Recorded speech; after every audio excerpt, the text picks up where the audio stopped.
First నేను ఒకసారి trial వేసి చెప్తాను. రికార్డ్ అవుతుందా? ఇండికేషన్ వస్తుందా? రికార్డింగ్ నెంబర్ వస్తుందా? టైం వస్తుందా?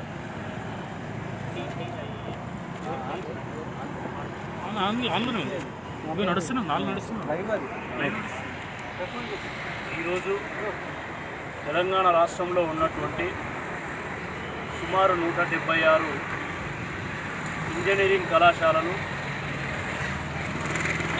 ఒక 110 దాకా ఫార్మసీ కళాశాలలు, పాలిటెక్నిక్, ఐటీఐ, ఎంబీఏ, ఎంసీఏ కళాశాలల్లో పనిచేస్తున్నటువంటి Telangana technical institution employees association రాష్ట్ర అధ్యక్షులు సోదరులు జి బాలకృష్ణారెడ్డి గారు, రాష్ట్ర ప్రధాన కార్యదర్శి సోదరులు సంతోష్ కుమార్ గారు, అదేవిధంగా TEFA Telangana engineering faculties association general secretary Ramdas గారి ఆధ్వర్యంలో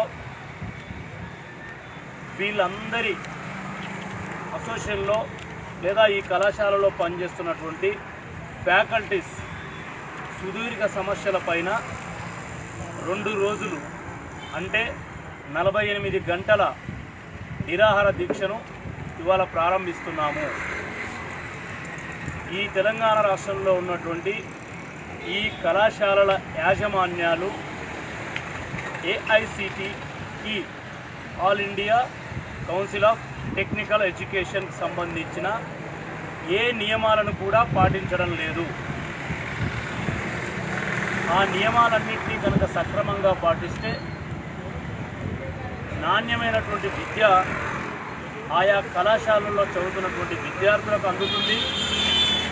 ఆ నియమాలు పాటిస్తే ఆయా కళాశాలల్లో పనిచేస్తున్నటువంటి ఫ్యాకల్టీస్కి కూడా అన్ని రకాల సౌకర్యాలు అందుతాయి. మరి ఈ నియమాలన్నింటినీ తుంగలో తొక్కుతూ ఇవాళ శరాఘాతంగా యాజమాన్యాలు ప్రవర్తిస్తుండడాన్ని ఇన్ని రోజులుగా ప్రశ్నిస్తూ ప్రాతినిధ్యాలు చేస్తూ ఇవాళ దీక్ష చేయడానికి అవి దోహదపడ్డాయిగా మీ ద్వారా నేను తెలియజేస్తూ ఉన్నాను. ముఖ్యంగా ఆయా ఫ్యాకల్టీలలో యాజమాన్యాలు పిల్లల దగ్గరనేమో ఫీజు వసూలు చేస్తూ ఉన్నారు, లేదా గవర్నమెంట్ ఇచ్చే రియంబర్స్మెంట్ తీసుకుంటున్నారు. 35,000 నుంచి 1,60,000, 1,70,000 వరకు ఫీజులు తీసుకుంటున్నారు.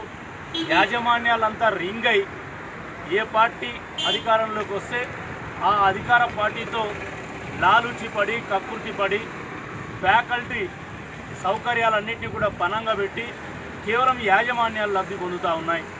మీకు ఒకటే ఉదాహరణ చెప్తాను. ఈరోజు 7వ పే రివిజన్ కమిషన్ ప్రారంభమయ్యింది. కానీ 5వ పే రివిజన్ కమిషన్ సూచించిన వేతనాలు కూడా వీళ్ళకి అందడం లేదు.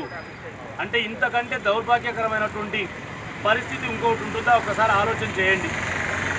5వ పే రివిజన్ కమిటీ సిఫారసులు కూడా వీళ్ళకి అమలు రావడం లేదు. కానీ 7వ పిఆర్సీ కాలపరిమితి అయిపోతుంది. మరి అంత కఠినంగా దౌర్జన్యంగా యాజమాన్యాలు వేతనాలు ఇస్తున్నాయి.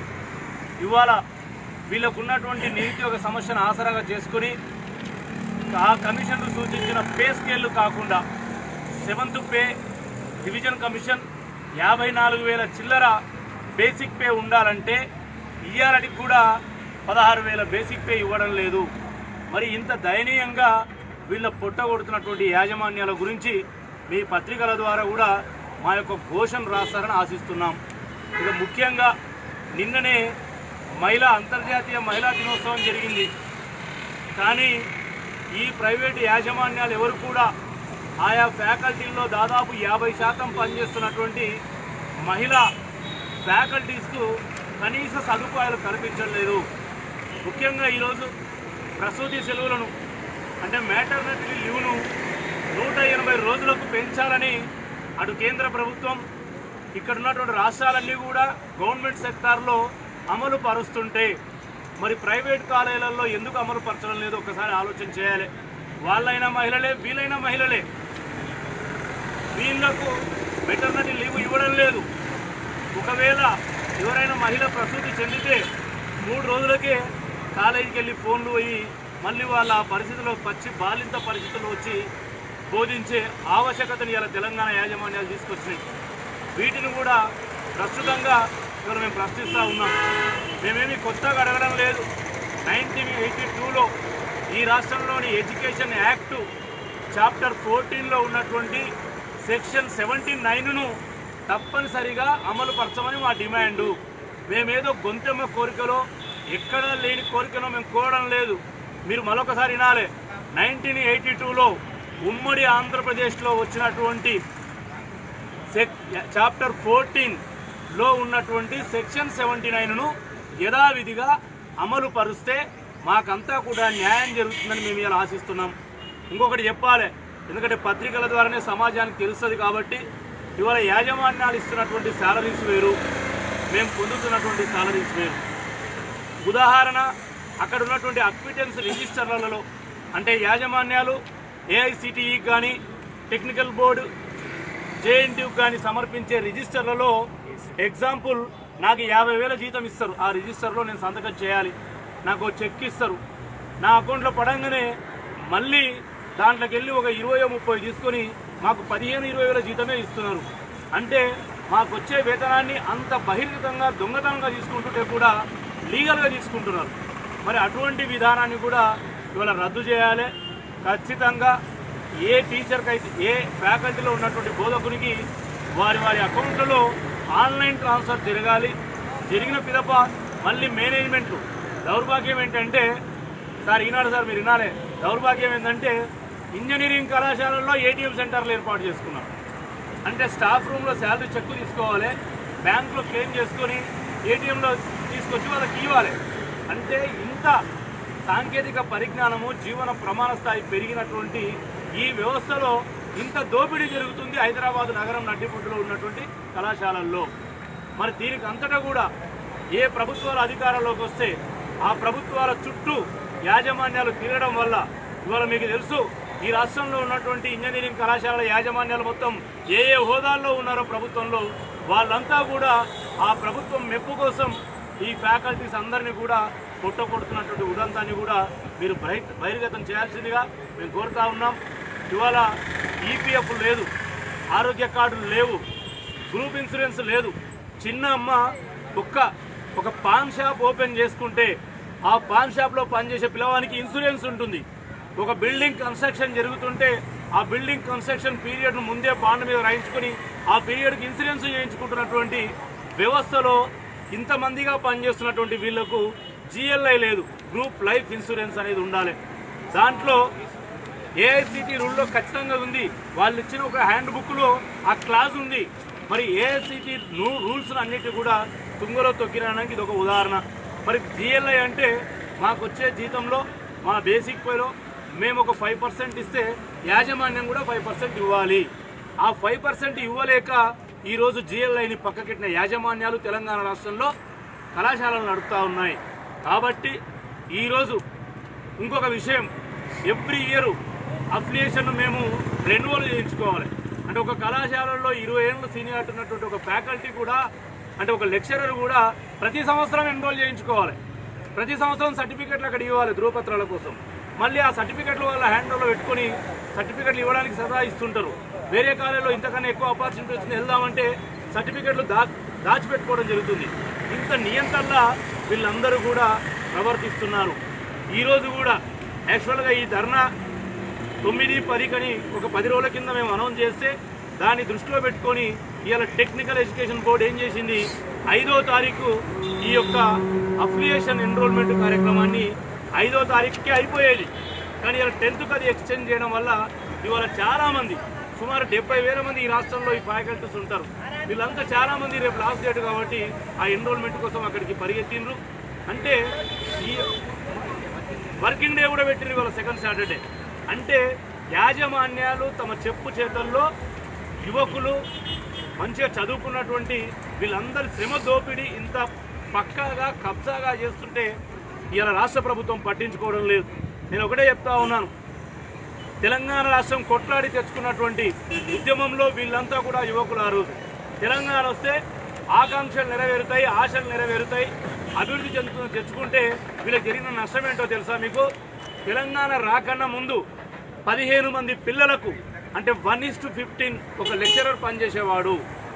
1:15 రేషియోలో ఒక లెక్చరర్ పనిచేసేవాడు. కానీ తెలంగాణ వచ్చిన తర్వాత 20 మంది పిల్లలకు ఒక లెక్చరర్ను పెట్టడం జరిగింది.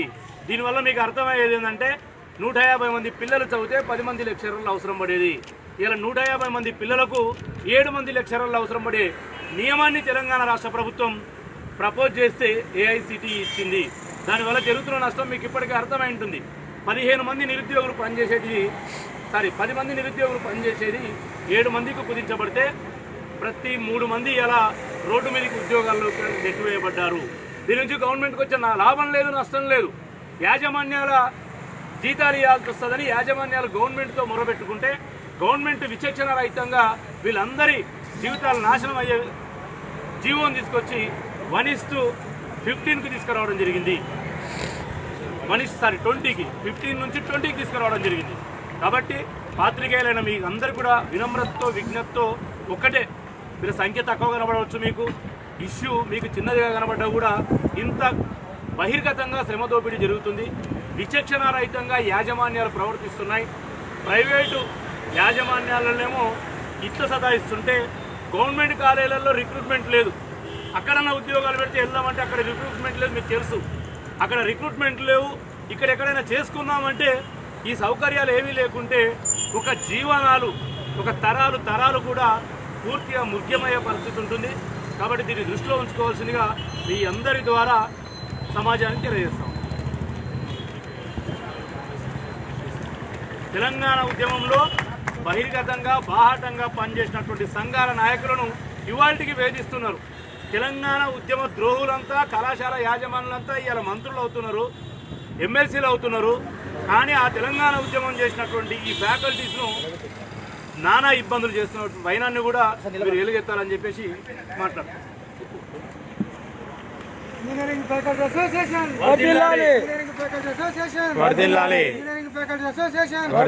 యాజమాన్యాల నిరంకుశత్వం, యాజమాన్యాల నిరంకుశత్వం ఎంప్లాయీస్ అందరికీ EPF సౌకర్యం కల్పించాలి. మహిళలకు ప్రసూతి సెలవులు ఇవ్వాలి. మహిళలకు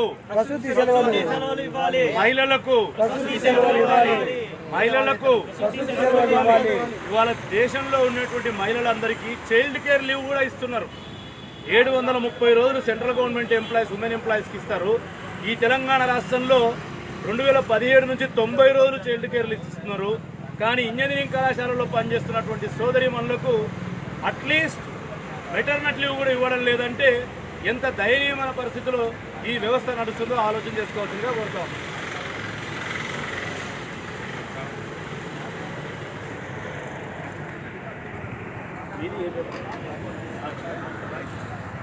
గణేష్ గేషన్ మీరే వస్తున్నారని చెప్పాడు, ఎడ్యుకేషన్ బ్యూరో.